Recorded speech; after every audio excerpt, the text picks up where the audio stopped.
আপনারা এটা শুরু করলেন কেন? আমার মেয়ের স্কুলে পিঠা উৎসব হয়। প্রথম আমি 1-2 বছর ওখানে পার্টিসিপেট করার পর একটা প্রোগ্রাম যেখানে সেল করা হয়, তো ভালো লাগতো। তারপর আমার হাজবেন্ড মানে আমার স্বামী আমাকে অফার করে, আমি তোমাকে ফেসবুক পেজে, ও অনেকদিন ধরে আমাকে বলতো, তো ওকে শর্ত দেই যত টেকনিক্যাল সাইড আছে মানে সব ক্রিটিক্যাল সাইড তুমি দেখবা, আমি জাস্ট কিচেন সামলাবো। সে সেটা করেছে। তা আপনাদের টিমে কতজন আছে?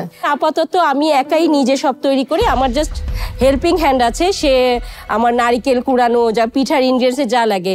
আমি যদি পিঠা ঘরে পিঠা শপে অর্ডার করতে চাই, কিভাবে অর্ডার করব? ফেসবুক অনলাইন পেজে গিয়ে অর্ডার করতে হবে। তারপরে প্রি অর্ডার, আমি এখন ব্লক আছে, প্রি অর্ডার করছেন? হ্যাঁ, প্রি অর্ডার নিচ্ছি। কিরকম সময় লাগে?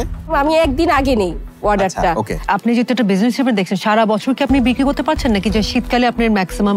আমার সারা বছরই অর্ডার থাকে। মোলাসেস বা গুড় ওগুলো তো শীতেই আসে, সেগুলো আপনারা ফ্রোজেন করে রাখেন? টাইম আছে, শুধু আমাদের ফ্রোজেন করতে হচ্ছে, ওইটা স্টক করতে হচ্ছে। আচ্ছা, ইউজুয়ালি দেখা যায় পিঠার ক্ষেত্রে ঘন দুধ ইউজ করতে হয়। হ্যাঁ, আপনি খিরসা বানান না হলে যে আপনি পিঠা যে দেখছি, তো দুধটা কোথা থেকে সোর্স করেন? মানে আমার ফ্যামিলি একটা ট্রেডিশন ওখানে আছে, আমার বোনের বাসা, তো ওরা যেই গোয়ালাটাকে প্রায় 20-22 বছর ধরে তারা একই গোয়ালা থেকে দুধ নিচ্ছে, আমি সেই গোয়ালা থেকেই দুধটা কালেক্ট করি।